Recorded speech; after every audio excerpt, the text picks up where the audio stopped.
Suddenly, a system screen flashes announcing that the scenario's protagonist, Charles Einhart, has been found.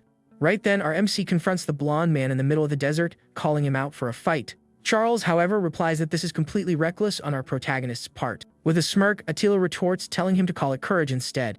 The original hero then declares he will defeat him and follow the path of the sovereign. Attila braces himself for the fight, the reincarnated author against the world's strongest warrior. With that, the two charge toward each other at unbelievable speed. The clash of their powers is so intense that blue and orange sparks erupt in every direction. Their colliding auras create a shockwave that shatters the ground around them. Immediately after, a colossal explosion of blue and orange energy rockets into the heavens from the force of the impact. Taking advantage of the smoke, our protagonist leaps into a spin, preparing a powerful attack against his opponent. Yet the original hero remains completely unfazed by the strike coming his way. Attila's attack descends with full force, carving a massive crater into the ground. Charles, however, narrowly dodges by leaping backward at the very last second. With a glowing eye, the blonde man states he has already committed our protagonist's move to memory. Charles then raises his gleaming sword, preparing a devastating aerial assault. Seeing this, Attila is shocked to witness a strike identical to his own coming right at him. The original hero then unleashes a wave of blue energy that sends our MC flying. The impact hurls our protagonist backward, leaving several marks across his body. He slams violently into the ground, creating a small crater from the force. Even injured, our hero rises to his feet, facing his opponent with determination. But Charles is already hovering above him, ready to deliver another powerful blow. The attack lands true, and Attila cries out as he's pinned against the ground. Desperation and surprise at his adversary's strength are etched across his face. The blonde man then lunges forward with a spinning slash, creating a whirlwind of energy. Charles' blade connects with our protagonist's shoulder, causing a serious injury. Up close, the damage from the strike on our hero's body is clear. Moments later, the energy sword pierces Attila's chest, and he gasps from the impact. As the clash of two worlds reaches its conclusion, Charles declares that this is the end. And so, the original hero prepares to deliver the final blow against our MC. The final strike lands squarely, and our protagonist cries out from the impact. Charles then unleashes a powerful attack that carves a gigantic trench across the land. An explosion follows, and text on the screen announces the awakening of a new power. From our MC's body, a wave of dark energy spreads across the entire battlefield. Though covered in injuries, the protagonist sits on the ground with a serene expression. A red liquid trickles from his eyes, and he appears to be in a deep trance. At that moment, his eye glows intensely, signaling a profound change within him. Suddenly, the scene shifts and we see a man asking a Mr. Sato Shota to sign a contract. It's here we discover that in his past life, our MC was a novelist named Sato Shota. He was the author of the heroic saga of the Sovereign, a work spanning 400 chapters. The young writer is ecstatic, as signing this contract means his work will become a game. All his hard work and the struggles he endured would finally be rewarded. With a hand trembling with joy, he prepares to put pen to paper. The signature is finally on the page, sealing the contract for the game's production. He believed a bright future awaited him, but instead he awakens confused back in the fight. Next, he finds himself falling from a building, wondering why this is happening. Screaming in despair, our protagonist plummets from a towering skyscraper. From above, the sheer height of the fall is terrifying as he hurtles toward the ground. A mysterious voice remarks that he doesn't understand what's going on, leaving the writer bewildered. It was the man from the contract, watching from the building's edge, telling him not to take it personally. With a chilling smile, the side character says this is for Sato Shota's own good. Our MC desperately begs for help, thinking this man is incredibly dangerous. The man in the suit responds directly to his thought, calling it a terrible thing to say. Startled, the author wonders if he accidentally spoke his thoughts aloud. But the man reveals a bizarre face, explaining he simply read his mind. Completely terrified, the writer realizes this creature is not human. The evil being then prepares to stomp on our protagonist's hand. Without a shred of mercy, the side character crushes the writer's fingers under his foot. Screaming in agony and rage, Sato Shota finally loses his grip on the building's edge. As his hand slips, he falls silent, accepting his fate. Filled with hatred, the writer wonders if this is some sick joke, if this is truly the end of his life. While falling, he laments his unrewarded efforts and his unfinished novel, wishing for more. Suddenly, he clenches his fist, unleashing a powerful reddish energy. Shouting his desire to live longer, his eyes flare and a fiery aura engulfs him. In that instant, his eyes change to a deep purple, signaling his transformation. The protagonist then punches the air with all his might, creating a massive explosion of flames. The wave of fire expands in all directions, incinerating everything in its path. This immense power consumes an entire building in a giant fireball. Floating amidst the destruction, the author questions what this is, and if he caused it himself. From high above, the city is scarred by a huge crater, with fires raging all around. The side character appears, shocked, and asks if he possesses the authority of savagery. With his hand glowing purple, the evil being moves in to capture our protagonist. The man in the suit then forcefully grabs the writer by the neck in mid-air. Even while being choked, the protagonist exclaims how wonderful this power feels. The side character then declares that with this power, he will experience a new life. With a bizarre grin, the evil being reveals that he will now live in the very world he created. He then releases him, saying they'll meet again in the future. With that, our MC is hurled into a dark portal as the side character calls out his name. He flies through the portal and lands hard on the ground just as a volcano erupts. Gasping for air, the protagonist tries to make sense of what just happened. As he gets up and looks around, he realizes he's in a completely different world. A system screen immediately appears, welcoming him to the world of the heroic saga of the Sovereign. Our MC is stunned to realize he is now inside his own novel. Confused, turns trying to process this unbelievable revelation. Suddenly, a scream pierces the air, and he sees a side character running from a giant bear. Our protagonist is terrified by the bizarre scene unfolding right before his eyes. The bear rears up its huge claws ready to strike the poor man. Despite his fear, he resolves that he has no intention of being taken down in this place. With that resolve, he frantically searches for anything he can use as a weapon. As luck would have it, he spots an axe on the ground, perfect for the situation. Without a second thought, he snatches the axe from the ground to defend himself. With the weapon in hand, our protagonist charges toward the giant beast. The bear's eyes glow red as it roars, ready to devour him. Attila lets out a yell and swings the axe with all his might. In a flash, he lands a direct hit. The bear doesn't even have time to react. The impact is so powerful that the animal is launched high into the air. The side character stands in shock while our MC himself wonders what just happened. With the beast defeated, the protagonist examines himself, trying to comprehend his newfound strength. In that moment, he's startled to see his body is now incredibly muscular.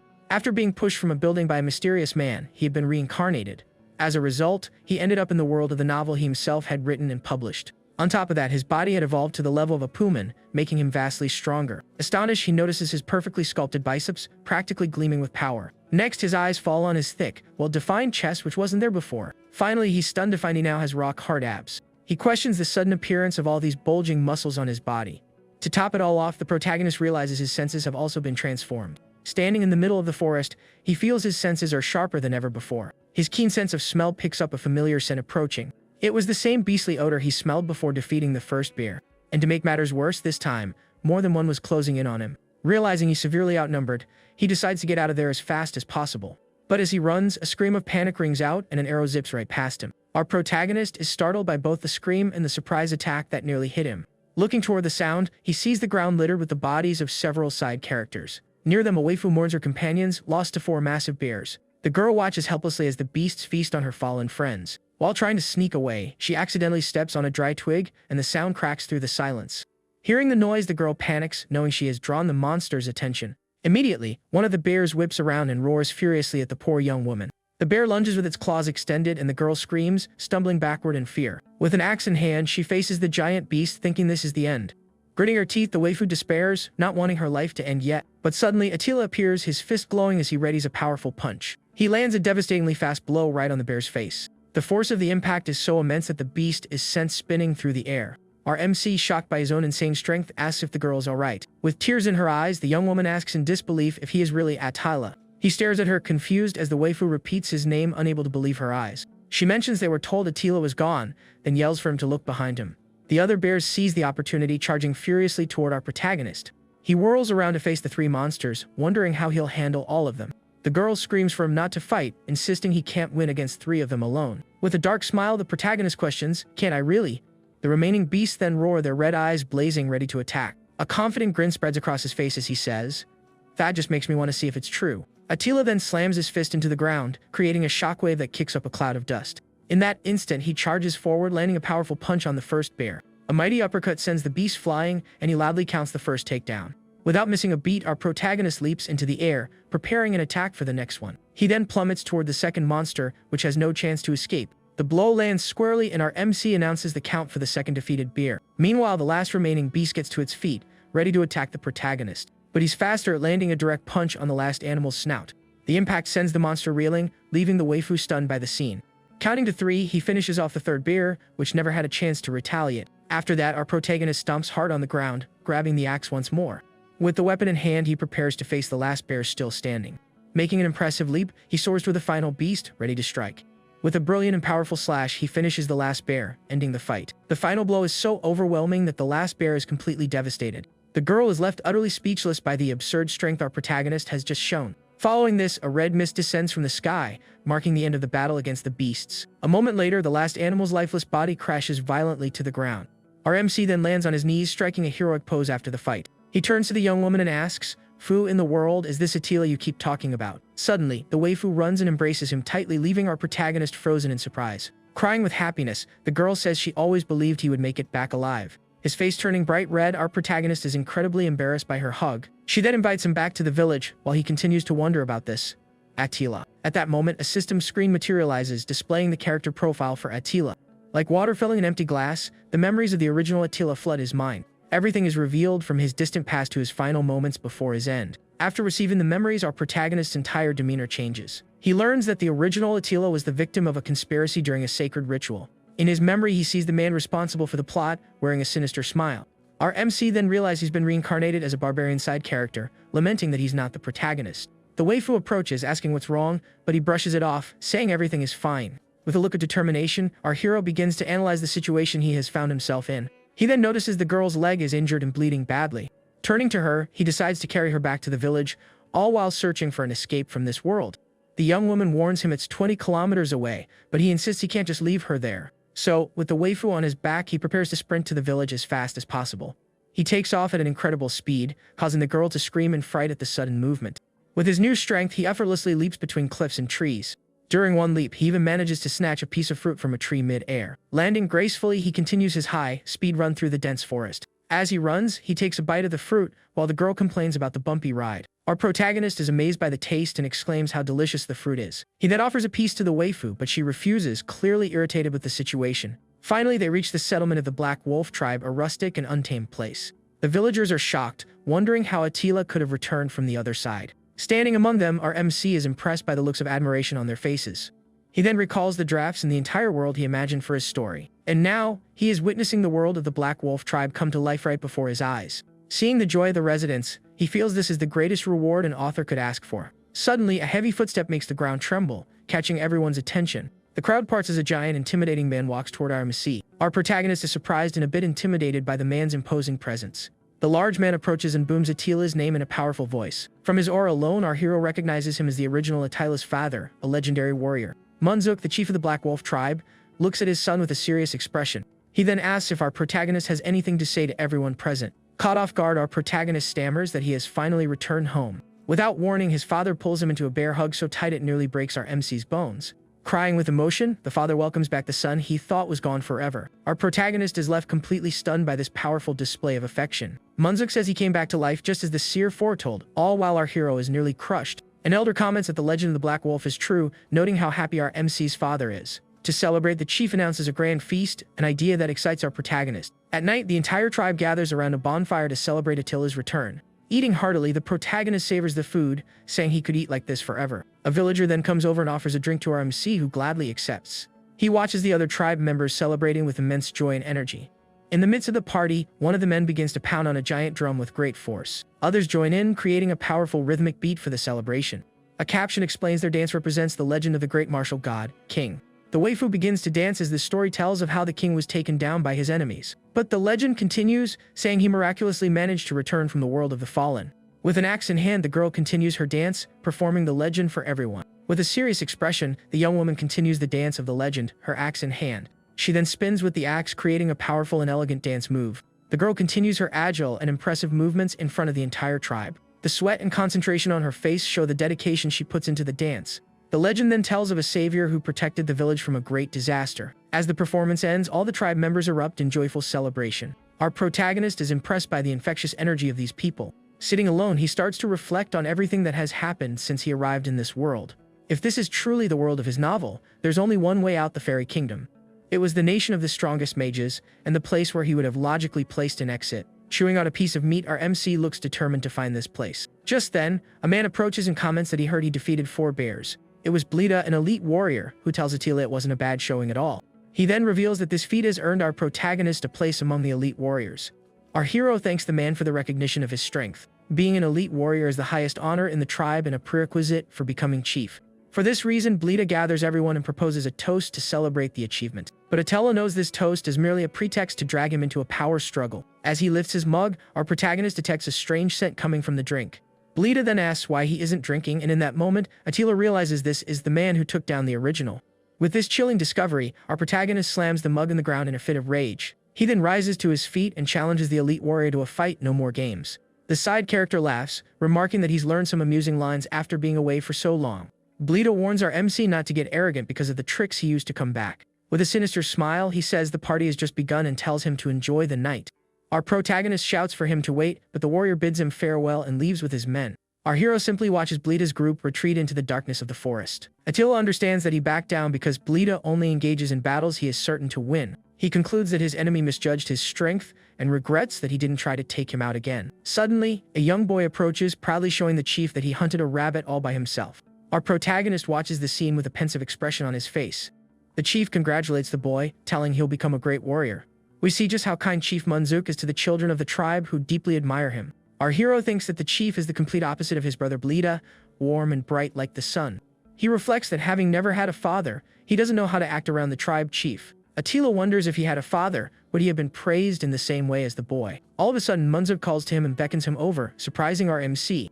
The chief says he has something very special to give his son. He then holds up a golden belt that gleams brightly in the dark of the night.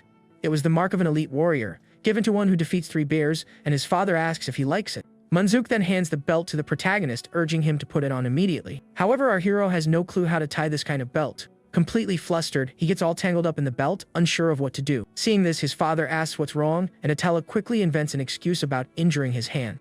With a smile, the chief offers to tie the belt for him, since his hand is hurt. Our protagonist is completely bewildered by the chief's sudden kind gesture. As he ties the belt, Manzuk remarks that it reminds him of when they first met. With the belt perfectly fastened, the father announces that the job is finally done. He then proudly comments on how much Attila has grown and how hard he has worked to get here. Touched by his words, our protagonist simply thanks him for the kindness and the praise. Manzuk then playfully ruffles his hair, making our protagonist feel a bit awkward. The chief playfully shakes him, asking for more enthusiasm, but our MC insists it's all just embarrassing. Manzuk then bellows that earning a golden belt at 16 is an unbelievable achievement. The other tribe members agree, shouting for him to celebrate this great accomplishment. In his thoughts, our hero admits that he didn't achieve this through his own efforts. But even so, a small smile appears on his face as he acknowledges that deep down, he was very happy. With that, Manzuk raises his mug and proposes a toast to the warriors of the tribe. All the other villagers raise their mugs and toast with great excitement.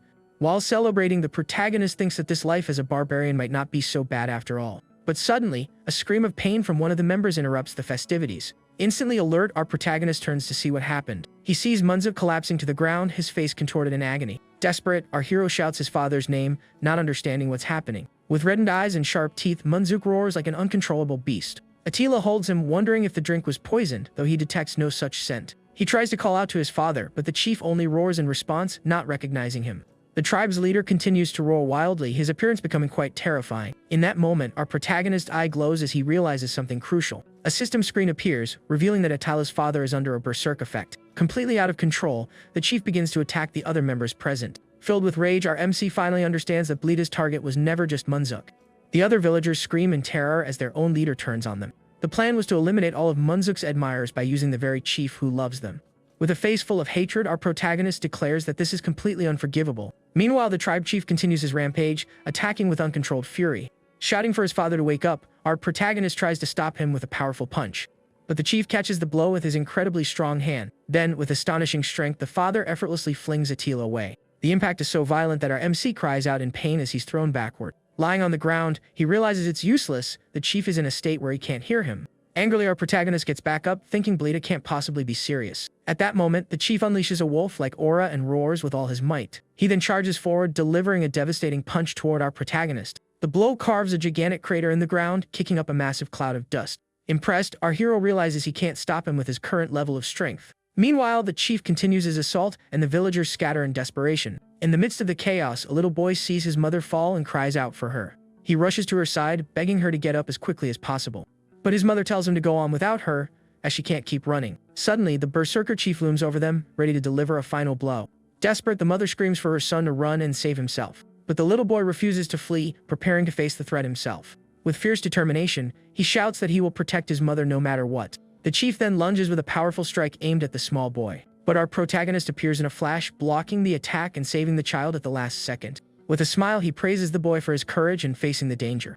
Attila then yells for the others to get the two of them to safety while he handles the situation. The villagers obey, carrying the family away from the chaos to a safe place. With his hand glowing, our hero prepares to confront his out-of-control father. He charges forward and with great difficulty manages to catch the chief's punch. With a grin, he says, "Gotcha," but knows that thinking he can stop Manzuk is naive. With his red eyes blazing, the tribe chief roars, displaying his immense strength. Our protagonist notes his father's incredible speed and stays on high alert. A swift blow grazes our protagonist's face, startling him. Bleeding from his ear, he winces in pain and braces for the next attack. The chief then lands a powerful punch to our MC's stomach, knocking the wind out of him. The impact sends our hero staggering backward, crashing hard onto the ground. With a bloody nose, he realizes he can no longer hold back in this fight. He gets up, determined, and grabs his father's arm with all his strength. Attila then concludes that the only option left is to fight with everything he has. With a look of pure resolve, our MC prepares to unleash his full power. The tribe chief roars, his red eyes blazing with fury and power. Manzuk lunges with a punch, but Attila narrowly manages to dodge the blow. However, he's immediately struck in the face by another attack, causing him to spit. Before he can recover, the protagonist takes another powerful punch straight to the stomach. The violent impact sends a wave of immense pain through him as he is thrown backward. Even injured, our hero retaliates with a rapid sequence of powerful punches. His attacks land on the chief's chest, creating flashes of light on impact. But to his dismay, he realizes his blows are having no effect whatsoever. With his fist glowing red, his father prepares to counterattack with even greater force. The fight intensifies and Attila finds himself completely overwhelmed by Manzuk's raw power. A final punch sends him crashing into the ground, creating a crater on impact. Lying at the bottom of the pit, he looks up at his father, who stares down with fury in his eyes. The other tribe members scream in terror at the brutal scene unfolding before them. Badly bruised, our protagonist coughs, struggling to catch his breath after the onslaught. Despite being out of breath and covered in injuries, he refuses to give up and glares at his opponent. He then remembers that a warrior fights to protect what is precious to them. Our protagonist knows his father would never intentionally harm his own tribe. In his thoughts, he concludes that if his father were in his shoes, he would protect them too. At that moment, a system screen materializes, activating his heroic strength ability. With the new ability active, our protagonist lets out a roar and charges at his father with everything he has. He then leaps into the air, ready to deliver a mighty blow against the tribe chief. Attila lands a devastating punch right on Manzuk's face, who clearly feels the impact. The blow is so forceful that one of the tribe chief's teeth is knocked out, but along with the tooth, a strange needle also flies out of our MC's father's mouth. From the impact of the punch, the tribe leader is thrown backward with incredible violence. The mysterious needle clatters to the ground, and our protagonist gasps for air after the powerful strike. The exertion causes him to lose his balance, nearly collapsing from exhaustion. His strength failing, he finally crumples to the ground, wondering if this is the end for him. The tribe chief then rises and stares at the fallen protagonist, who is unresponsive. With wide eyes, our protagonist is shocked by the scene unfolding before him. But suddenly, Manzuk looks around in confusion, wondering what on earth is going on. Seeing this, our protagonist realizes his father seems to have returned to his senses. A system screen appears, notifying that Manzuk has recovered from the berserk state. Surprised, he finally understands that his father is no longer under the curse's influence. He then glances at the needle on the ground and begins to piece the puzzle together. Attila wonders if the poison was hidden within the needle that was knocked loose. Worried, Manzuk rushes to his son's side, asking if he's alright after the fight. Still on the ground, our hero replies that, for the moment, he's okay. But suddenly, the tribe chief shouts Attila's name and collapses to the ground. After crying out his name, the tribe chief falls unconscious, sending everyone into a panic. Meanwhile, Blida and his men flee on horseback, distancing themselves from the chaos. A mysterious witch reveals that the berserk needle shouldn't have been dislodged by a simple headbutt. For some reason, however, the needle keeping Manzuk in his rampage was removed. Blida concludes this was only possible due to our MC's special power. With a smirk, he tells Attila to enjoy his moment as a savior while it lasts. His face contorted with rage, the villain declares that everything will end tomorrow. Far away, Blida's group arrives at the mouth of a dark, mysterious cave. Standing before the entrance, the elite warrior orders his men to go inside. With torches in hand, Blida and his followers cautiously enter the cavern. Suddenly, a terrifying roar echoes through the cave, and the men scream in fear. A giant beast roars, demanding they return what was stolen from it. It was a chained divine beast, crying out desperately for its child. The monster reveals itself as the calamity of the forest, the tribe's divine guardian. Blida then approaches, calling the beast by name with a serious and defiant gaze. But the beast only roars back, calling them all cowards for their actions. The villain then threatens to harm a small cub held in his henchman's arms. In the man's arms, we see the tiny cub of the divine beast, whimpering in fear. Desperate, the mother pleads with him to stop and not to hurt her little one. Blida then commands the beast to obey him and destroy the Black Wolf tribe. Trapped by the blackmail, divine beast roars in hatred and despair, powerless to act. Suddenly, our protagonist jolts awake in a room, recovering from the intense fight. He sits up in bed, noticing he's covered in bandages. With a hand on his head, he groans in pain, wondering if he passed out after the brawl. Looking around, he sees he is in a safe room, being well cared for by the tribe. Just then, he hears a voice and sees his father lying awake in the adjacent bed. Worried, our hero turns and asks if the tribe chief is okay. Manzuk replies that his body isn't moving right, but tells him not to worry. With a sad expression, the father says he heard everything and apologizes for what happened. But Attila shouts that it wasn't his fault, blaming that scoundrel Blida for orchestrating it all. The chief laments that, regardless, he failed to protect the villagers. Because of this, he declares he is no longer qualified to be the chief of the tribe. Our MC grows desperate, realizing this is exactly what Blida wanted to happen. But his father asks for his understanding, explaining that what he did was a grave and serious offense. Suddenly, he hears a commotion at the door and sees a crowd trying to push their way in. Without warning, the villagers burst into the room, accidentally knocking our protagonist over. Lying on the floor, our hero is shocked by the sudden invasion. One villager argues with another for suggesting they visit the chief with drinks. The argument continues, and both Attila and his father wear expressions of pure boredom. At that moment, the woman from before arrives, stating that thanks to him, everyone is safe. The waifu adds that they were protected by the chief in countless battles. She affirms that everyone knows how much he loves them, and that they trust him completely. The tribe chief listens in silence, his face a mask of pure emotion. With tears in her eyes, the girl asks him to trust in them as well. Deeply moved, our protagonist's father begins to weep in his bed at her words. The villagers then shout in unison that they will protect the Black Wolf tribe together. Crying with happiness, Munzuk thanks everyone for their support and trust. Our protagonist, still covered in bandages, watches the scene with a proud smile. But suddenly a villager runs in, panicked, bearing terrible news. He yells for everyone there to listen, stressing the gravity of the situation. With a look of terror, he announces that the calamity of the forest is attacking the village. Upon hearing this, our hero is left completely shocked and speechless. Outside, the entire village is engulfed in flames, being destroyed by the beast. Amidst the chaos, the divine beast roars in fury, destroying everything in its path. Legend says the beast once saved the tribe and was revered by all its people. Back in the room, the villager desperately repeats his warning to everyone present. He shouts once more that the calamity of the forest is attacking their village. Our protagonist remains frozen, unable to believe what he just heard. From his bed, the chief roars, furiously demanding to know what the man just said. In a swift movement, Munzuk leaps from his bed, startling everyone in the room. Attila then stands, declaring he will fight, but his father tries to stop him. The chief shouts that it's reckless, as a human cannot stand against a divine beast. Ignoring the warning, our protagonist borrows 2 axes from his father. With the weapons in hand, he promises to return them safely after the fight. With a serious look, the protagonist asks the chief to wait for him there. The father is left completely stunned by his son's determination to fight. Meanwhile, the divine beast continues its destructive rampage through the village. Arriving on the scene, a villager points to the beast amidst the chaos and destruction. Our protagonist is taken aback by the creature's colossal size. Suddenly, Bleda and his men appear, remarking that Attila is late for the party. With a smirk, the villain asks if he really thought he would wait for everyone to recover. His face contorted with rage, our protagonist shouts Bleda's name with pure hatred.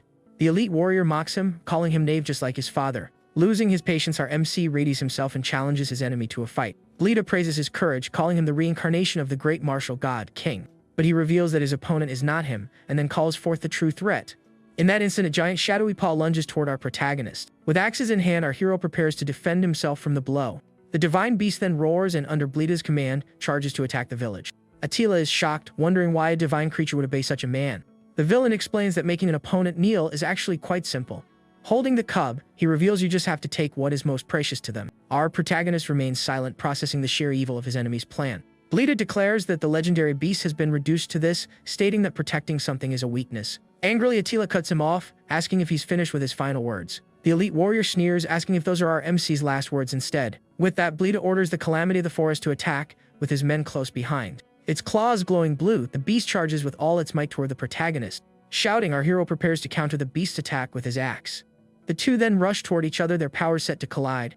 With axes in both hands, he struggles to block the giant paw of the white monster. Feeling the opponent's strength, our protagonist realizes how dire the situation is. He spins his axes, knowing that if he takes a direct hit, he'll be crushed. The beast gives no quarter, already preparing another powerful strike with its sharp claws. The impact of the blow sends our protagonist flying backward violently. He cries out in pain as he soars through the air, the force knocking his axes from his hands. A villager watches in shock at the destruction and chaos consuming the village. Attila thinks about the beast's speed and the impenetrable hardness of its body. Lying on the ground, he glares at the monster, wondering what he should do now. The creature then opens its jaws, revealing sharp fangs ready to devour him. Suddenly, a brilliant idea to defeat the giant beast flashes in the protagonist's mind. He remembers that while you can't cut a rock with a blade, you can drive a stake into it. The image of a nail being hammered into wood perfectly illustrates his plan. With that in mind, he decides if he can't cut it, he'll drive his weapon into it. He then grabs his other axe, planning to use one as a hammer and the other as a nail.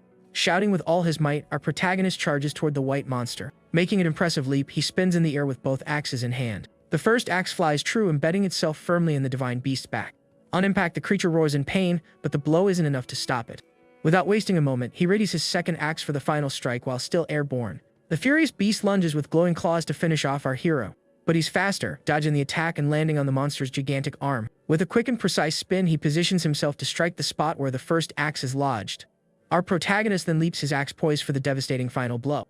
He then strikes the first axe with the second, driving it into the beast like a hammer. The impact forces the blade of the first axe deep into the divine creature's hide. A villager shouts in shock. He's driving an axe, and with another axe, the brutal blow causes a grievous wound, and the beast gushes everywhere. The calamity of the forest roars in agony from the pain of the deep wound. Its strength failing, the giant creature finally collapses to the ground lifeless. At that moment, Bleeda's henchman tosses the beast cub into the air with a cry. The small cub runs and snuggles against its defeated mother on the ground. Furious, Bleeda curses the useless beast for being defeated so easily. He then orders his archers to fire their arrows at our protagonist. The men obey, losing a volley of arrows toward our hero. With his axes in hand, Attila prepares to defend against the surprise attack. He masterfully spins the weapons, deflecting every single arrow. The henchmen are stunned by his skill, calling him a monster. One of them yells for the others to retreat, but it's too late to escape. With a swift and brutal motion, our MC lunges forward, eliminating one of the men. He continues his assault, taking down all the other henchmen with his axes. In a matter of seconds, our protagonist has finished off all of Bleeda's men. Making a final leap, he lands ready for the decisive battle to come. With a determined gaze, he faces the villain and challenges him to a final showdown. Bleeda then raises his axe, unleashing a dark and incredibly powerful aura. With an axe in hand and hatred in his eyes, he accepts the protagonist's challenge. The two then face off in the middle of the battlefield, poised for their confrontation. The villagers murmur that they're just staring at each other, doing nothing. But Attila knows the battle may have already begun without them even realizing it. This was the final battle that would decide the fate of the entire Black Wolf tribe. The battle finally ignites as Bleeda charges forward with a heavy stomp. He then vanishes at an incredible speed, making our MC wonder if he disappeared. Suddenly, the villain appears in the air, ready to deliver a devastating blow from above. With a quick and precise slash, the elite warrior strikes the protagonist's shoulder. Attila cries out from the impact but manages to defend against the enemy's attack. Shocked by the blow, he wonders what kind of technique he just used. Without giving him a moment to breathe, Bleeda charges again with his insane speed. Our protagonist realizes he can't dodge the attack speeding toward him. On impact, drops of red spray across the battlefield. The villain then calls him a fool, asking if he really thought he could win with brute force. With a smirk, he says that unfortunately, he's quite used to dealing with that kind of strength. The fight intensifies and our protagonist begins to understand just how strong his opponent is. He continues to parry the rapid blows, but the pressure is becoming too much for him. With a new cut on his face, Attila complains that he doesn't even have time to swing his axe. Bleeda then compliments him for managing to defend so well against his barrage of attacks. But a dark look in his eyes indicates the fight is far from over. The villain then uses his speed to create distance and prepare his next move. His face etched with rage and covered in wounds, our protagonist remains on high alert. Bleeda then confidently shouts that he will be the sole victor of this battle. At that, he leaps into the air, spinning for a final attack against our hero. Our protagonist knows Bleeda is superior in technique and combat experience. But compared to Munzik's power, he feels the villain's attack isn't nearly as intimidating. With his eye glowing, he prepares to counterattack at the perfect moment. Using the handle of his axe, our MC lands a solid blow to the elite warrior's face. The force of the impact sends Bleeda flying backward with incredible violence. His nose bleeding, the villain is shocked by the power of the counterattack. The elite warrior then slams violently into the ground, completely unresponsive. The villagers erupt in cheers, shouting that Attila has won the battle against their enemy. With his axe in hand, our protagonist stares down at the fallen villain. Bleeda then begins to laugh, confusing our hero with his strange behavior. The protagonist then asks what could possibly be so funny in this situation. The villain replies that he was just thinking it was about time for the poison to take effect. With a malevolent grin, he reveals that his axe was coated in berserk poison. Bleeda then asks if he knows what happens when someone is cut by that weapon. Enraged, our MC realizes the trap and calls the elite warrior a scoundrel. The villain then reveals his final plan. Attila himself will be the one to destroy the tribe. Our protagonist feels the poison spreading through his body and begins to panic. He sees his blood changing color and realizes he's losing control. Up close, we see his eye changing color, signaling the impending transformation. The battle for the destiny of the Black Wolf tribe reaches its most critical juncture. As the poison takes effect, our protagonist screams in agony from the transformation. The villagers watch in terror, unable to understand what is happening. Bleeda then wishes for him to turn to a mindless beast and meet a miserable end. Suddenly, our protagonist feels his body heat up, and his eyes glow a bright yellow. But he hears a voice calling his name and sees the divine beast speaking to him.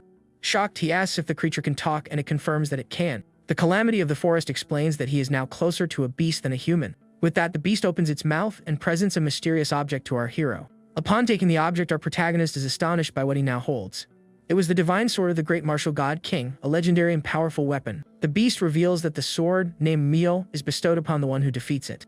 With the weapon in his hands, our protagonist feels an immense power surging through his body. The calamity of the forest then encourages him to fight like a true warrior. She tells him to fight for those he must protect from all danger. A system screen displays the sword's stats detailing its powers and abilities. With his new weapon, our protagonist rises, ready to end this fight.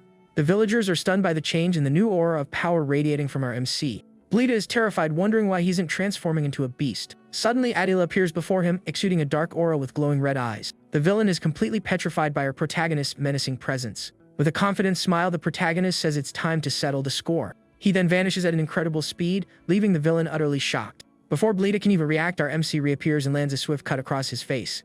The elite warrior screams in pain as our protagonist continues his relentless assault. With agile movements, he delivers a flurry of cuts to the villain, who is powerless to defend himself. Bleeda yells that it's impossible as he is brutally attacked by our hero. The divine sword cuts deep into the enemy's shoulder, inflicting a severe wound. Bleeda is shocked to see the weapon is a dagger shrouded in a mysterious light. His face twisted with hatred, he recognizes the sword and screams its name, Mial. Our protagonist then unleashes the sword's full power, blasting out rays of purple energy. The final blow sends the villain flying, and he crashes violently to the ground. Defeated, Bleeda kneels on the ground, covered in blood and wounds. With a hand to his face, he laments that Attila was acknowledged by the divine beast. Bleeda then reflects on the unjust world where he was always compared to his brother. Since childhood, he lived in the shadow of his more talented older brother. Driven by a desire to catch up, he trained relentlessly until he was attacked by a bear. He sought to master the madness that made him spit to finally surpass his brother. But despite all his effort and training, he could never overcome him. His brother and Munzuk were renowned as the Wolf Brothers, and no one could defeat them. In a flashback, we see the two brothers fighting together in perfect harmony. Bleeda would complain that his brother always handled enemies on his own, never needing help. Even as he tried to keep pace, he could never quite catch up to his older brother. Suddenly, Munzuk is attacked by an enemy, and Bleeda is instantly on high alert. Desperate, he rushes to help his brother, who is in peril on the battlefield. But as he steps in front of the blow, he is brutally struck while protecting his brother. The blow gravely injures him, and Munzuk screams his name, horrified by the wound. After being injured protecting his brother, Bleeda awakens back at their camp. Munzuk stands silently with his back to him, not saying a single word. He demands to know why he can't participate in the next battle. Munzuk apologizes, but Bleeda doesn't understand the reason behind his brother's decision. His eye now injured, the older brother states that he can no longer fight in his condition. Instead of praise, he lost his place in the battle because of his injury. Just then, a messenger arrives announcing the enemy invasion has begun and they must depart. Bleeda realizes he was the only one who believed they were fighting together as brothers. Crying out in anguish, he says Munzuk could never understand his suffering and pain.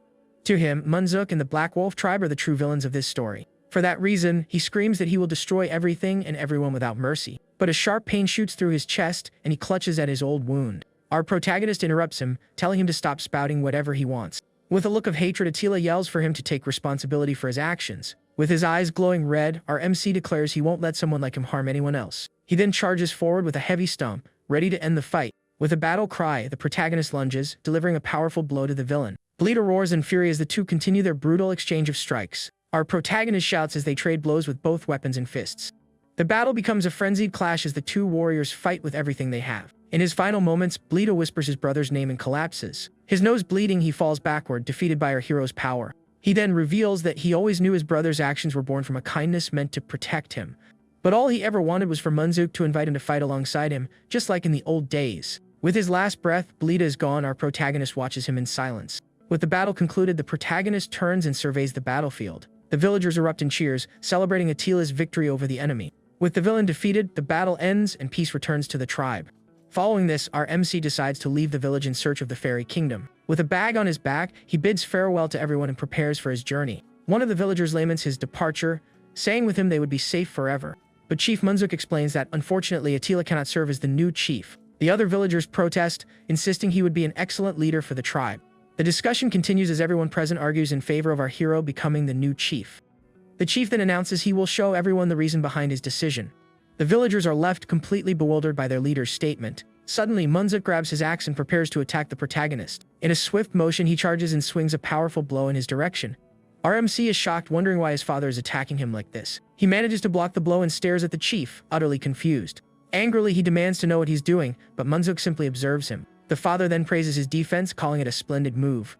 But he adds that the blow was still weak, with too many openings to exploit. Our protagonist remains silent, processing both the praise and the criticism from his father. The chief then reveals that he clearly possesses a great and special power, and the sword entrusted to him is proof that a grand destiny awaits. Munzuk then calls him by name, stating that his path is different from that of the tribe. He explains that people are truly tested when they confront the despair of their souls. The father laments that Bleeda lost the light in his soul because of that same despair. He then advises our hero to constantly train his mind, his body, and his soul. With a serious expression, the protagonist listens intently to his father's counsel. The chief then pleads with him not to lose the light of his soul, no matter what happens. Before he leaves, his father calls out to him, and our protagonist turns to hear one last request. With a worried look, Munzuk asks him to come back home immediately. Suddenly, the waifu appears, saying that this is a promise between them. Without warning, she embraces him and places a necklace around his neck, making him blush. His face turning bright red, our protagonist is incredibly embarrassed by the hug. She reveals that the necklace is an amulet crafted from the fang of the divine beast. Up close, we see the amulet glowing with a powerful protective aura. With a smile, the girl says the amulet will surely protect him on his journey. Our hero thanks her for the gift, holding it gently in his hands. But his father grabs him and pulls him away, while the waifu begs him not to go. From a distance, he waves goodbye to everyone in the tribe as they watch him depart. That night, he makes camp in the forest, roasting a piece of meat over the fire. As the meat cooks, he sits and waits patiently for it to be ready. He picks up the meat, admiring how delicious it looks after being roasted. With a smile, he prepares to enjoy the meal he so carefully prepared. But as he takes the first bite, a strange noise comes from the surrounding woods. He turns his head, sensing that someone is watching him from the darkness. With a look of annoyance, he turns to face the creature that has been following him. He then asks how long it plans to keep trailing him everywhere. Just then, the divine beast's cub emerges, its stomach rumbling with hunger. Our protagonist is surprised and repeats his question, unsure of what to do. He then continues his journey with the divine beast's cub as his new companion. The cub peeks out from behind a tree, timid about our protagonist's reaction. Annoyed, our hero tells the small animal to go back home immediately, but the cub just stares at him with its big, cute eyes, not moving an inch. He insists that he can't take it with him and tells it to return to its nest. Suddenly, the cub starts to growl, leaving our protagonist completely confused. With no other choice, he offers a piece of meat to the animal and tells it to leave. The cub chomps down on the meat, and our protagonist tries to pull it back. But the creature refuses to let go, ending up licking his entire arm. Irritated by the scene, our hero shouts that the critter practically took his whole arm. He complains about the animal's wild behavior and decides to leave it behind. Suddenly, he hears a strange noise and turns to see what happened. The cub then spits something onto the ground, leaving our protagonist quite confused.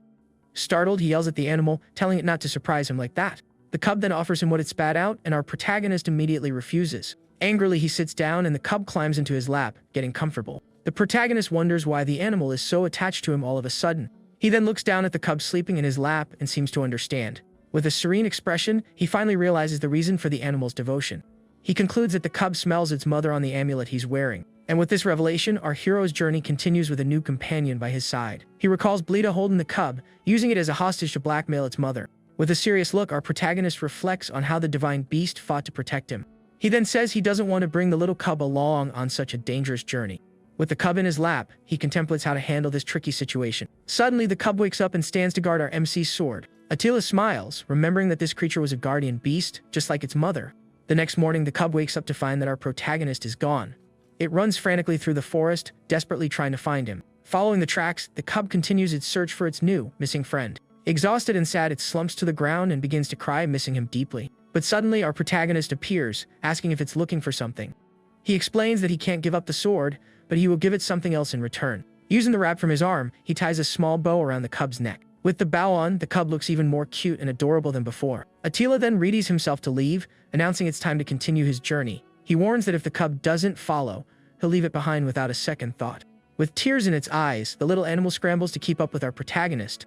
And with this new friendship forged, the two set off together in search of the fairy kingdom. Their journey promises to be filled with adventure, danger, and many challenges ahead. The future of this world and the destiny of our hero are about to change forever.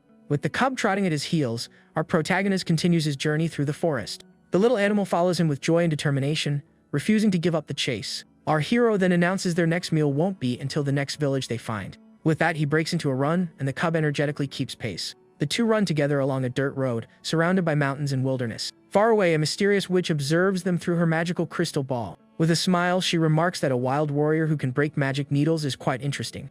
She wonders where such a remarkable man has been hiding all this time. This was Beatrice Elizabeth, a powerful witch who has taken an interest in our protagonist. With a seductive gaze, she admits she's become quite intrigued by him and his powers. Suddenly, her bird screeches and flies off, startled by something in the sky. With the cub on his shoulder, our MC finally announces they've reached their destination.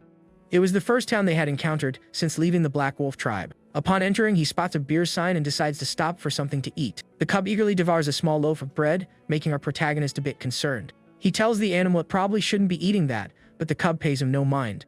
Just then, the waiter arrives with a plate piled high with bread for our protagonist. The plate is laden with warm, delicious loaves that seem to gleam. While eating one of the loaves, he asks the waiter if he's heard of the fairy kingdom. But the man replies that he's never heard of such a place, which our MC expected. He recalls that the fairy sanctuary was located in the North Sea of the Rudra continent. Sipping his beer, he regrets only writing that much in his novel with no further details. Angrily, he thinks that if he had known, he would have written about it in much greater detail. To reach it, he must traverse lands filled with giants, dragons, and other monsters. On top of that, he must overcome sinister beings, a thought that gives him a headache. Suddenly, a drunkard calls out to him, asking about this so-called fairy kingdom. The man then laughs, asking how old he is to still believe in fairy tales. With a serious expression, our protagonist simply observes the drunk man without a word. The man then shouts that there's no such thing as a fairy kingdom in this world. Laughing, he tells our hero to stop dreaming and face reality. With the cub on his shoulder, our MC replies that it's none of his business. Annoyed, the man yells at him to hurry up and get out of there. He then threatens to turn the cub into a meal if they don't leave right away. Furious at the threat, the cub bites down hard on the man's finger. Our protagonist says he's just a drunk and tells the little animal not to worry about it. Suddenly, another man kicks the drunkard away with a powerful and swift blow. It was Otto, the leader of the Kiri mercenary group, who looks at our hero with a grin. He then remarks that the drink tastes bad whenever that guy is around. The waiter is terrified by the scene and the imposing presence of the mercenary leader. He quickly approaches our protagonist, urging him to leave as fast as possible. The waiter reveals that the man is Otto the Ogre Blade, a dangerous mercenary. With a smile, our protagonist thinks to himself that this is an outlaw who used to be a knight. Otto refuses to answer, and our hero realizes he's looking for a fight no matter what. The mercenary then orders his men to attack the protagonist without mercy. With a glow in his eye, our MC readies himself for the fight against the mercenaries. In an instant, he takes down all of Otto's men with impressive speed. Their leader is left completely stunned, seeing his men defeated so easily. Kicking the bodies aside, he confronts our hero, demanding to know who the heck he is. With a confident smile, the protagonist introduces himself as the original author of the novel. He then cracks his knuckles, saying it's now his turn to attack the mercenary. Otto panics, begging the protagonist to wait just a moment. He then apologizes, and our hero says his actions were merely in self-defense. The waiter is terrified by the chaos that just erupted in his establishment. With a smile, our protagonist says he had no choice but to fight back. The man then thanks him and shows him a wanted poster featuring Otto's face. Our MC is surprised to learn that these men were wanted criminals. The waiter explains that the whole town has been having trouble with them for a long time. With red eyes, our protagonist asks why the poster specifies alive only. The man reveals he heard rumors of an impending war and that they were being recruited. He continues, saying the army is short on soldiers and needs more bodies. He concludes that Baron Bertrand is gathering criminals to use as military forces. With a grin, our protagonist says that's excellent news for him. The waiter is horrified by his reaction, not understanding what he could possibly mean. At the local lord's manor, our MC presents himself along with the captured criminals. The Baron asks if he was the one who captured the bandits to trade them. This was Lord Bertrand, the man in charge of the town and soldier recruitment. Our protagonist confirms, stating he has come to collect the reward for their capture. The Baron grows irritated, demanding to know how he found out a war was about to start. With a smile, Attila replies that it's clear he is preparing for war. Annoyed, the local lord shouts, asking where he heard such an absurd rumor. Our protagonist mentions hearing they were gathering soldiers for a war in the east. He then comments that it's no wonder there are no bandits left in the village. The Baron is left surprised and speechless by our protagonist's shrewdness. Our MC then compliments the Lord, calling him the Hound of the Southern Mountain. He continues the praise, saying everyone knows his fearsome reputation. Blushing, the Baron becomes flustered by the sudden compliment. He then brags that even the barbarians know of his fame and power. But in his thoughts, our protagonist reveals that it was all a complete lie.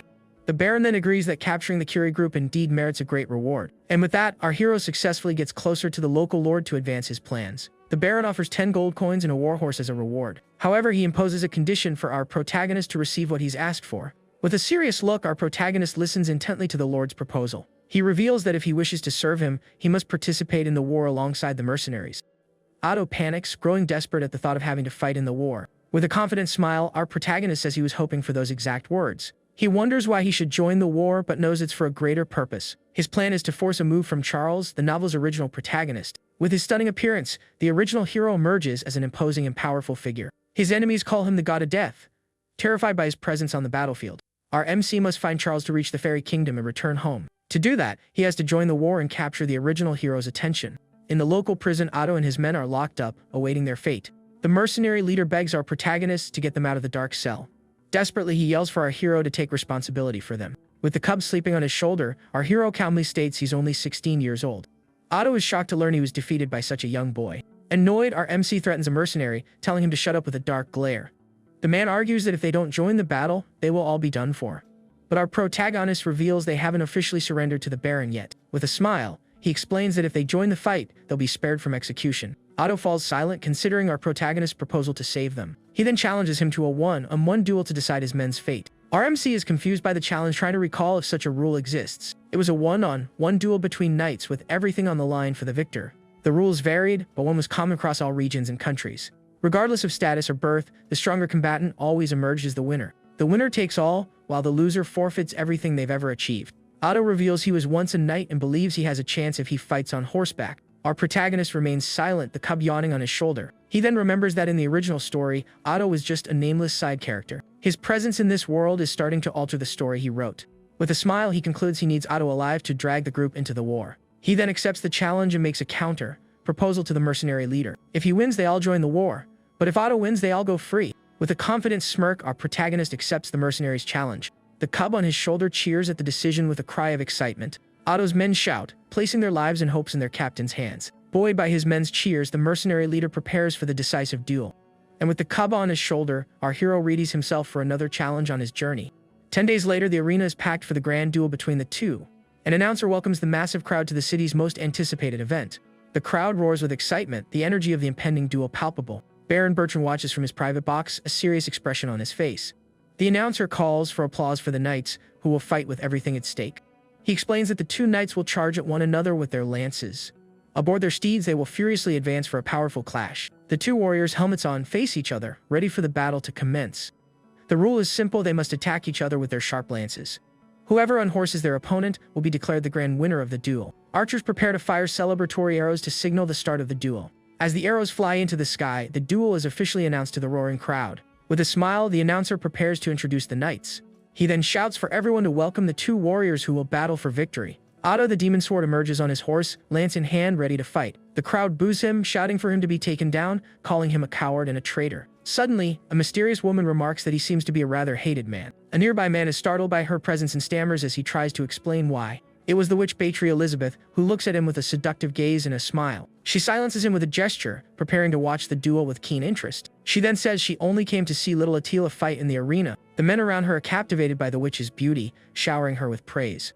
The announcer then introduces the next competitor, hailing from the west. He presents Attila, the barbarian warrior who captured the entire mercenary group. On his horse, our protagonist eyes the lance and prepares for the duel. Otto's men shout desperately, pleading for their captain to win the fight.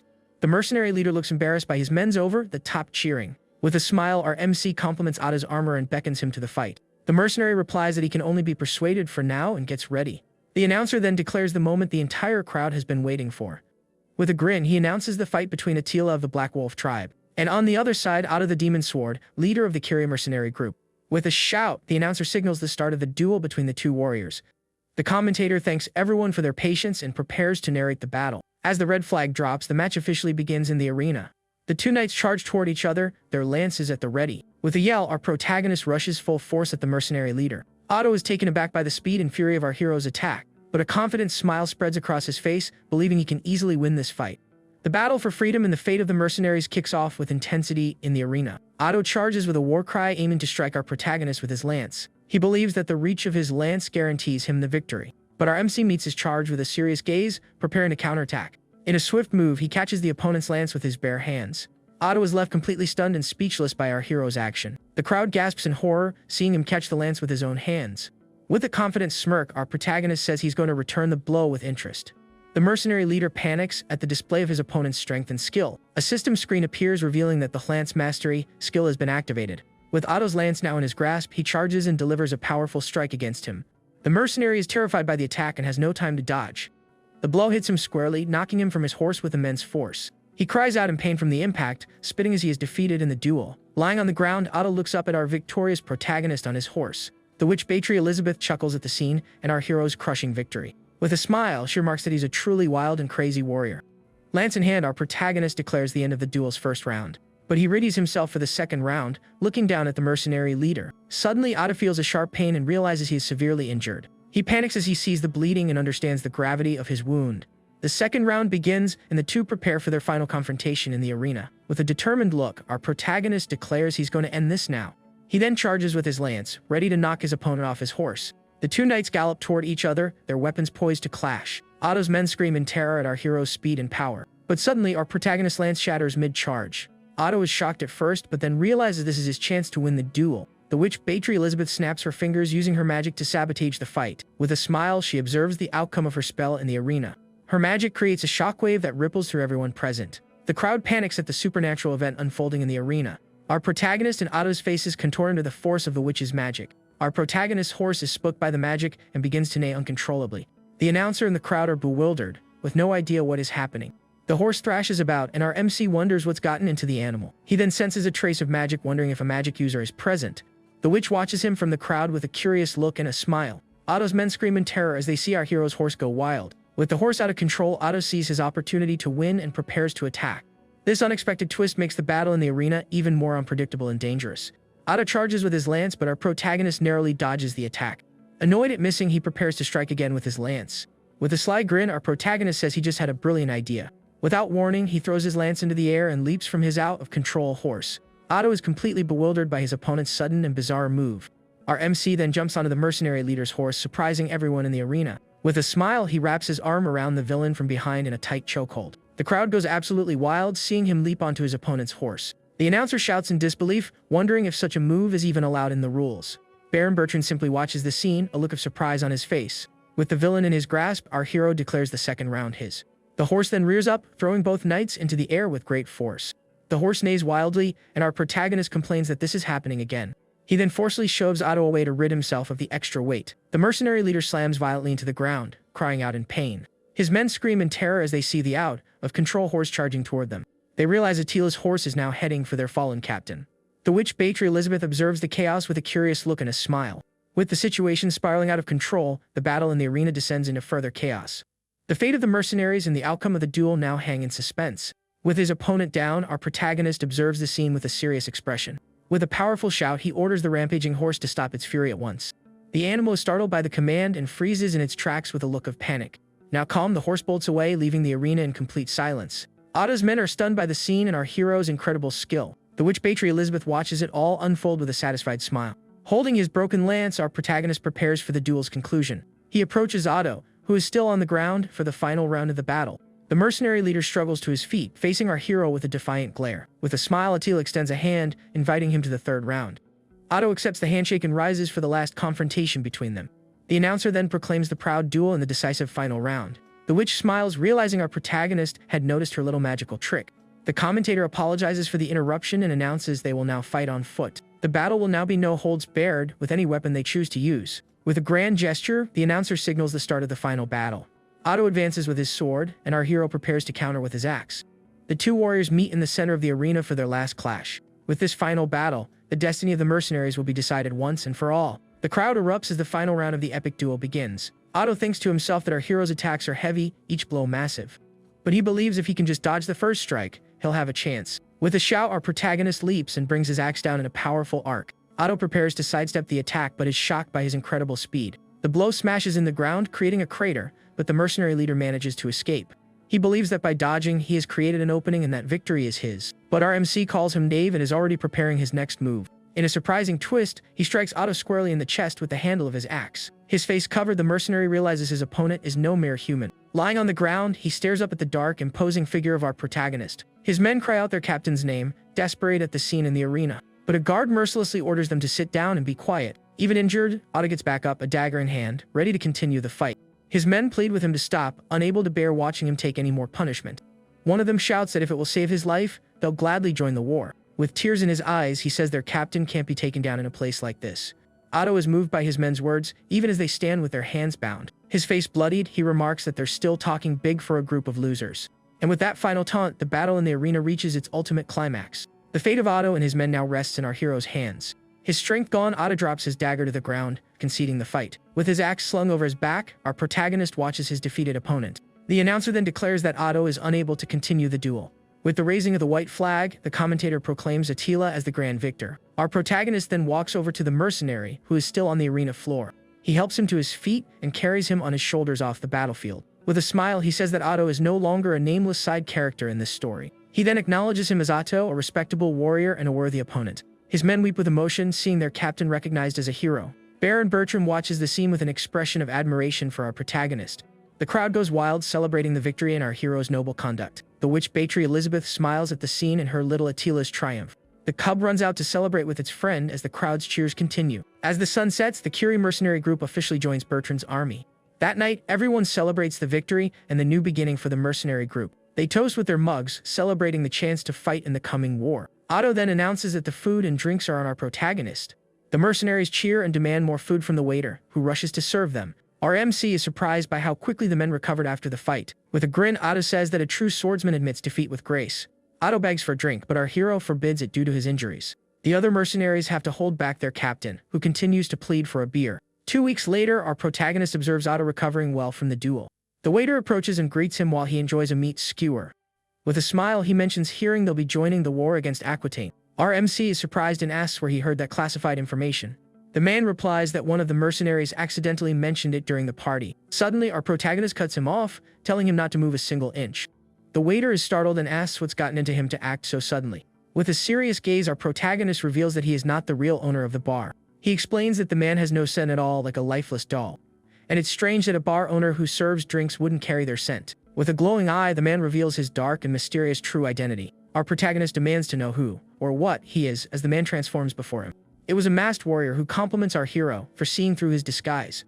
But he adds that it doesn't matter, as he'll be sent to the next world regardless. With a flaming weapon, he lunges, attacking our protagonist with a swift strike. Our hero narrowly dodges the attack, which shatters the bar's chandelier. The battle against the mysterious masked warrior erupts within the establishment.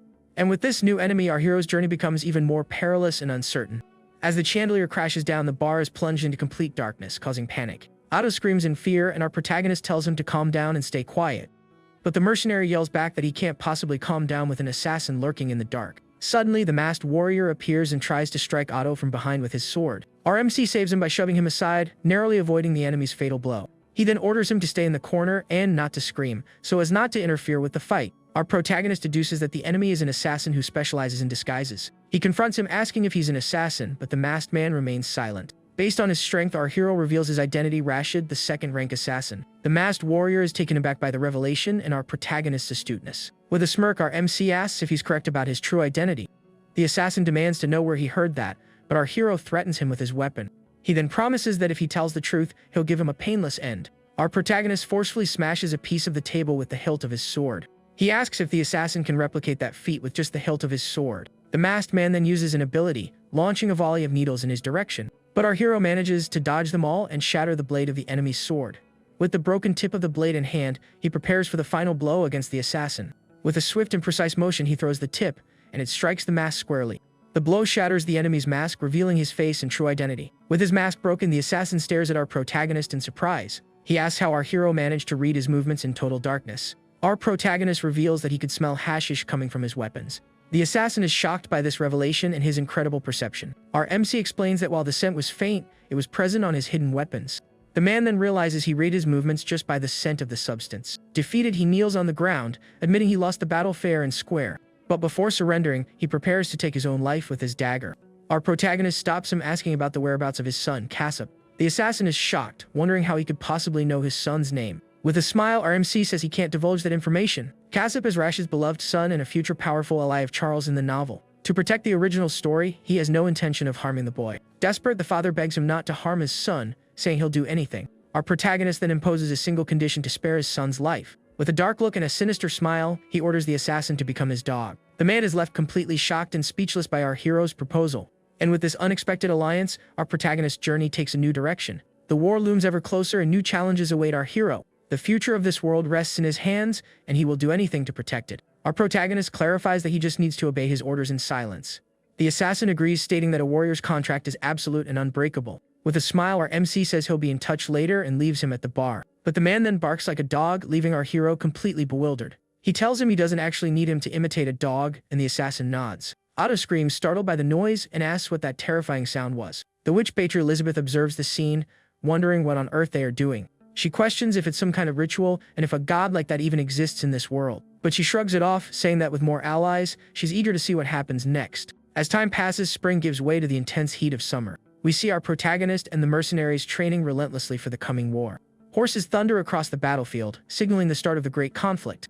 An entire city is engulfed in flames as the war finally begins with widespread destruction. The Golden Lion mercenary group arrives, led by Charles, the original hero. The enemy army prepares for battle, their spears and armor ready. Red banners rise on the battlefield, marking the beginning of the war. The cavalry charges with swords drawn, ready for a bloody confrontation. One of the leaders shouts to cut down every coward in the enemy army. With a war cry, the commander orders them to show their strength. The battle for the fate of the kingdoms erupts on the fields of war. Suddenly, a flying axe takes out the enemy army's commander. The soldiers cry out in terror, seeing their leader defeated so easily. They wonder where the axe came from and brace for a surprise attack. In the distance, they spot a lone figure riding furiously toward them. They wonder if it's the enemy army but realize it's just a single person. Terrified, they shout that one man is charging alone against their entire force. It was Otto on his horse, yelling at the foolish animal to stop its uncontrolled run. The soldiers are frozen in fear at the bizarre scene unfolding before them. He then creates a shockwave, knocking down several soldiers with his power. Amidst the chaos, our protagonist appears and joins the battle with his axe. He remarks that this is a bit different from the plan, but it can't be helped now. With his axe in hand, he defeats several soldiers with swift and brutal strikes. The enemies call him a demon, terrified by his strength and skill in combat. One of them shouts to retreat, but it's too late to escape from our hero. With a smile, he says he won't let them get away and prepares to attack. With a piece of wood in hand, he gets ready to use a new ability. A system screen appears, activating his spear-throwing ability. He then hurls the piece of wood with incredible force, eliminating more enemies. The battle rages on, and our protagonist showcases his full power on the battlefield. And with this display of strength, the tide of the war is about to turn. With a war cry, our protagonist charges forward, weapon in hand. He then throws several swords into the air, which fly toward the enemies. The volley strikes the soldiers' horses, sending them crashing to the ground. The attack eliminates multiple soldiers at once, demonstrating our hero's power. The enemy cavalry is completely decimated by the protagonist's surprise assault. With the cub on his shoulder, he continues his ride, searching for more enemies. Otto yells for him not to go alone, but our MC is already too far away to hear. The mercenaries are shocked to see he's already deep in the fight.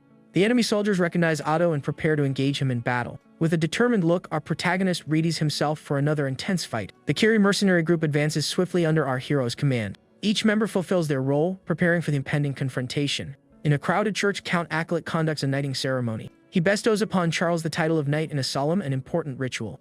With the sword on his shoulders, he tasks the young man with guarding the truth and protecting the people. The noble ladies sigh at the beauty of the new knight, who is only 16 years old. But some nobles look down on him, a commoner, for becoming a knight. One of them scoffs that he's just a stand-in for a true knight. Suddenly, someone taps him on the shoulder, and the man turns to see who it is. The ceremony continues, with the future of the kingdom now resting on the new knight's shoulders. It was Ruach, captain of the Golden Lion Mercenary Group's Special Attack Unit. He states that speaking ill of Charles is an even greater offense and glares at the noble. The man sputters, wondering who this ill-mannered person is that interrupted him. Suddenly, Pippin, the group's vice-captain, appears and apologizes for the incident. He introduces himself as the vice-captain of the Golden Lion Mercenary Group. The noble asks how he knows his name, but Pippin dismisses it as irrelevant. With a smile, he reveals they verified the names of everyone attending the ceremony. The man is shocked to learn they memorized over 500 names. He dismisses it as a bluff, believing people of low birth are hopeless. Pippin apologizes for the inconvenience and prepares to leave.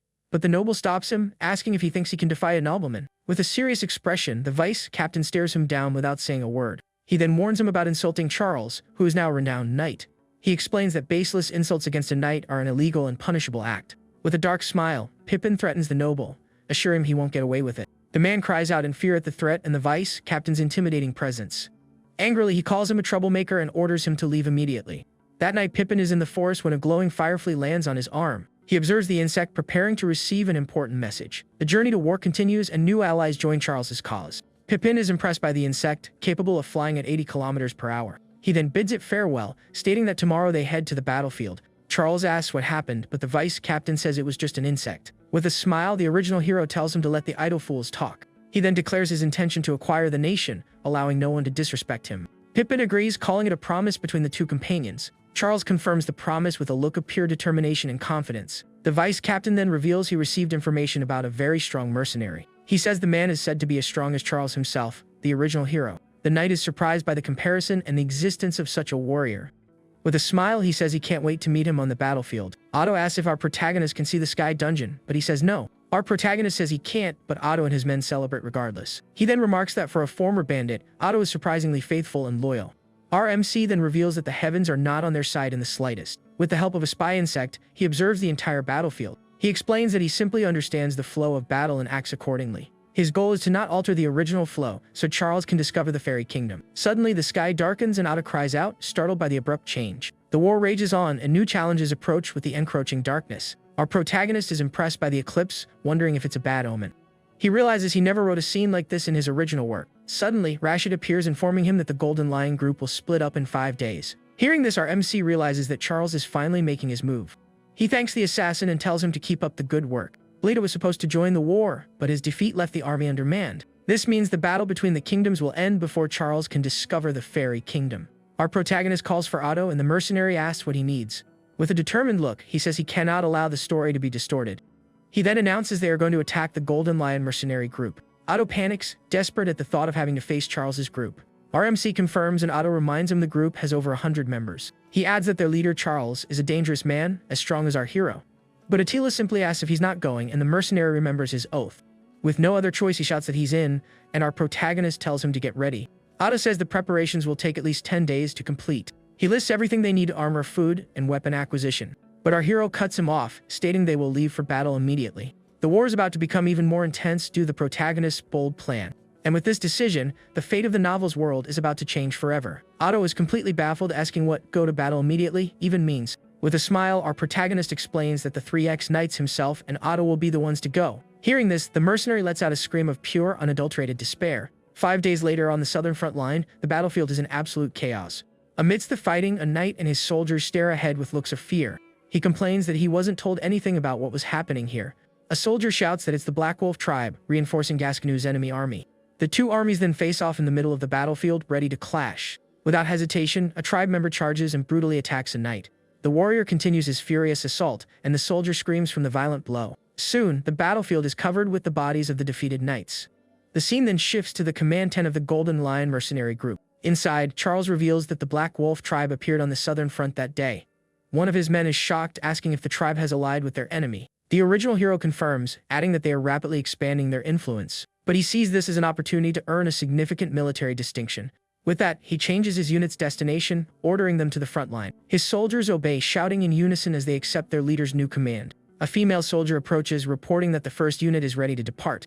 Charles thanks her and says he will leave the second unit under her command. With a determined stance, the original hero orders the first unit to advance into battle. He then turns to Pippin with a smile, asking him not to get taken down in the fight. The vice captain retorts, telling him not to even mention things that are certain not to happen. Ruak agrees, saying that worrying about the vice captain is completely unnecessary. Charles then asks the big man to protect him, and Ruak confirms he can count on him. With a determined look, the original hero declares they will achieve distinction and rise in the country.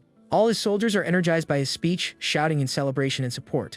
With that, Charles's unit marches off to battle under the cover of night. Pippin then turns to his men, announcing they too will now advance into battle. The second unit moves forward, but the vice captain senses something amiss and halts. Suddenly, our protagonist appears out of nowhere, launching a surprise attack. With a sinister smile, Attila shouts that he has finally found his target. The vice captain is completely shocked, crying out in surprise at the sudden assault.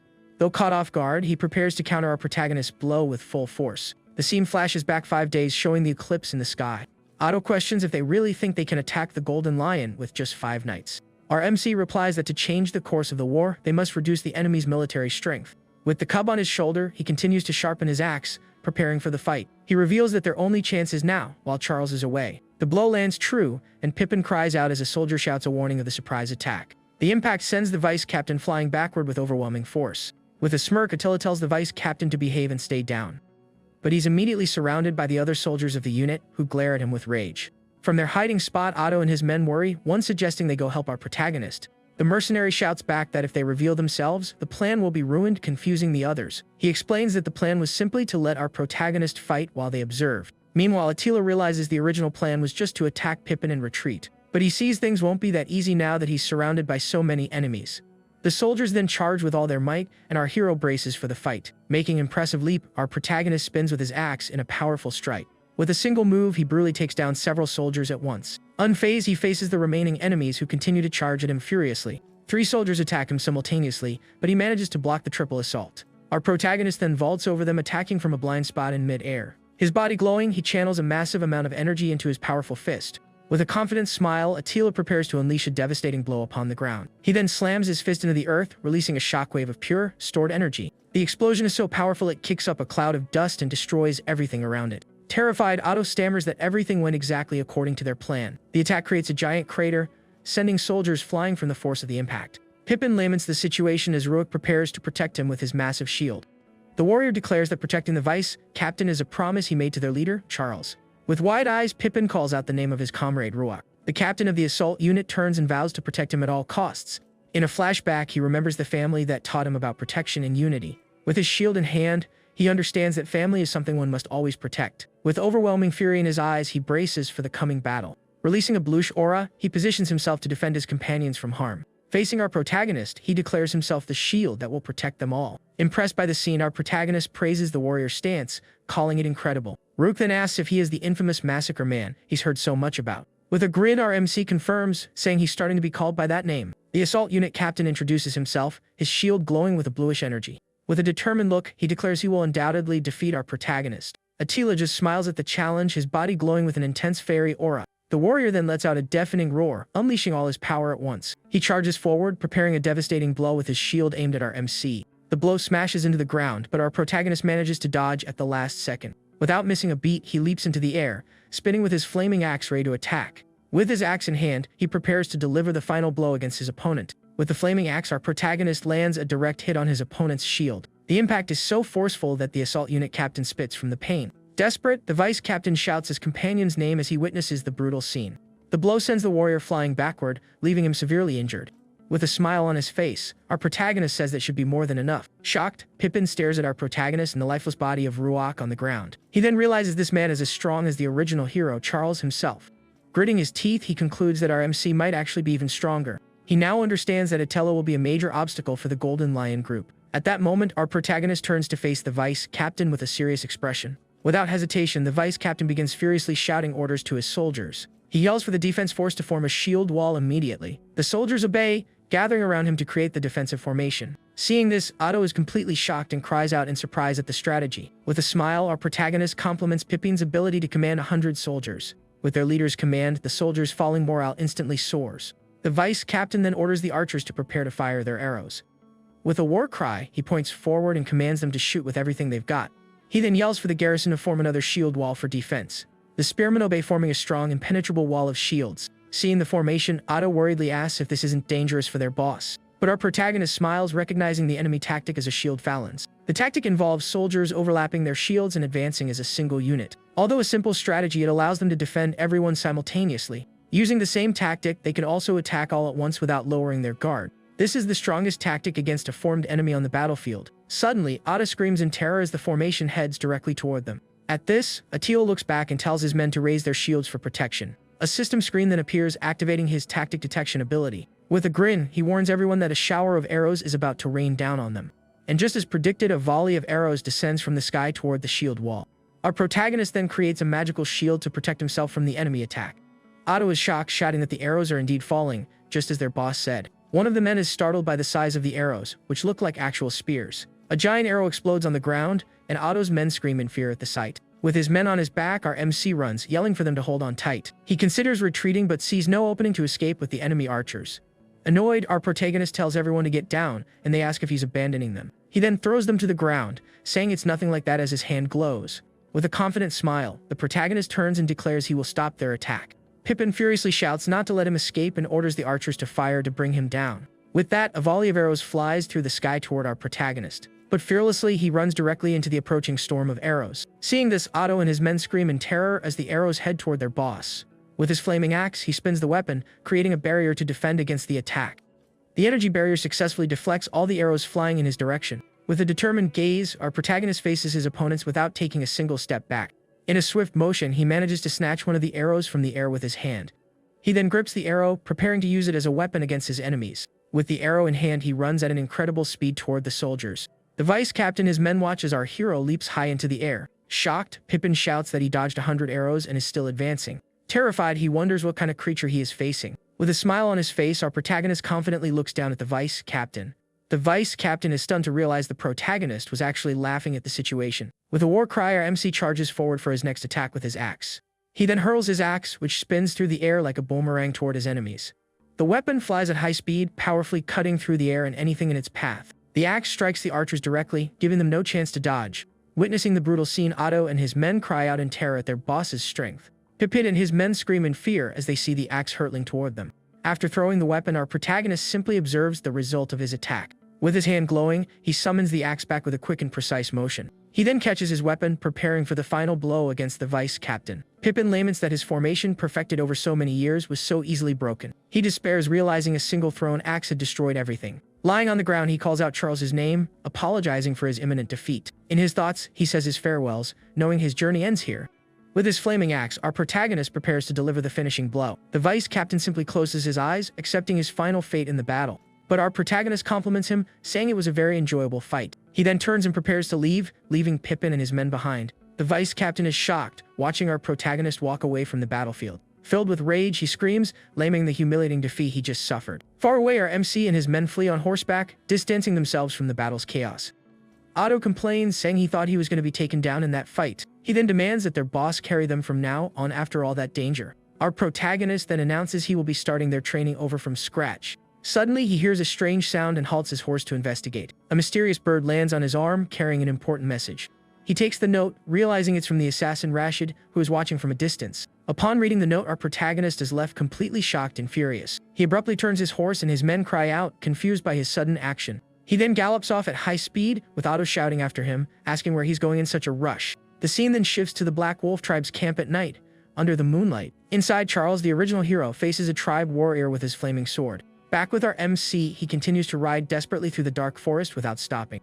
The note warned that Charles was going after Chief Munzuk and urged him to get there immediately.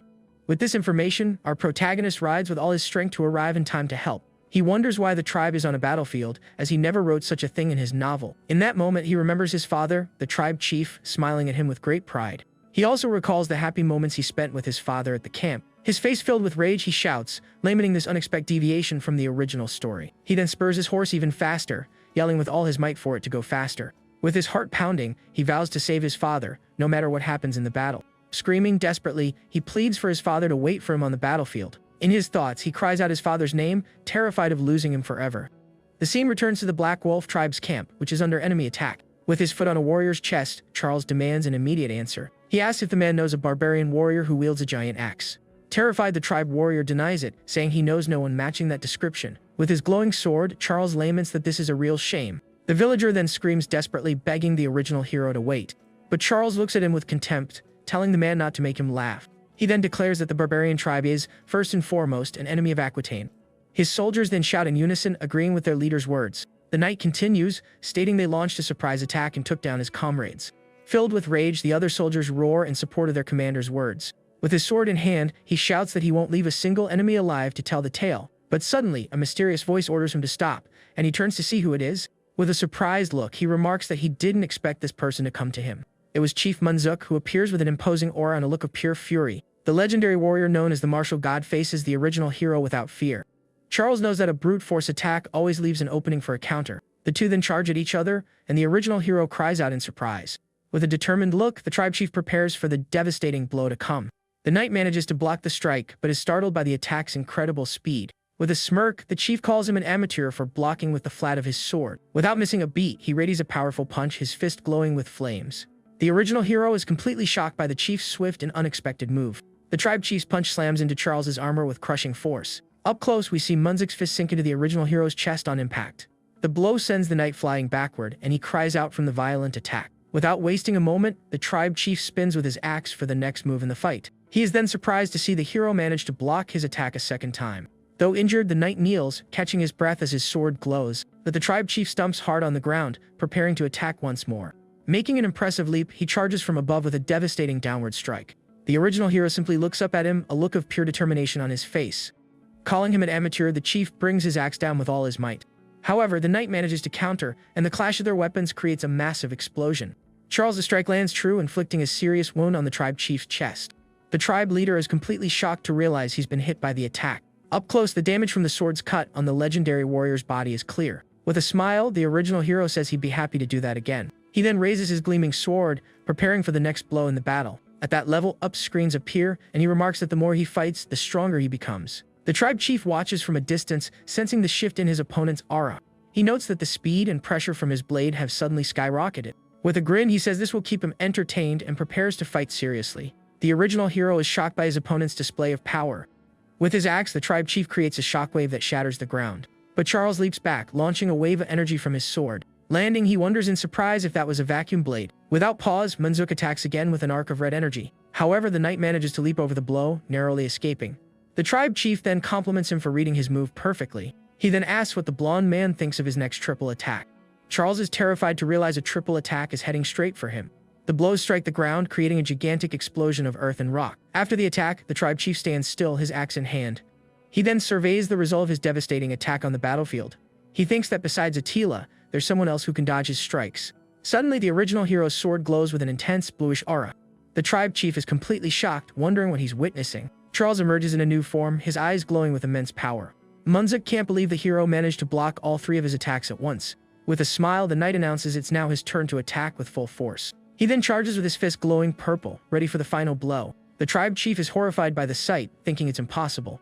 With his glowing sword, the original hero lunges with a slash of bluish energy. The energy arc flies with incredible speed toward the tribe chief. The blow lands squarely and Munza cries out from the violent impact of the enemy attack. With his opponent defeated, the knight observes the chief's body lying on the ground. He then declares the chief has lost and demands to know where the massacre man is. With a grin, the tribe leader begins to laugh, confusing the hero. Annoyed, Charles asks what's so funny about the situation at the camp. The chief then points behind him, telling the knight to look at what's coming. The original hero turns and is shocked by the scene before him. Our protagonist appears, saying he barely made it in time to save the day. With a look of pure fury, he yells at the knight to get away from Chief Munza. The original hero faces him, recognizing him as the infamous massacre man. With his sword in hand, he threatens that if he doesn't back down, he will attack. But with a defiant smile, our MC calls him to the fight without hesitation. The clash of the two warriors' weapons creates an explosion of fire and ice. The two then trade blows with their weapons at an impressive speed. The battle intensifies as their auras of fire and ice collide with great force. In his thoughts, Attila realizes his opponent leveled up from fighting Munza. Suddenly, he feels a headache and his shoulders begin to split. At that, a system screen appears, announcing the activation of the Author Protection Program.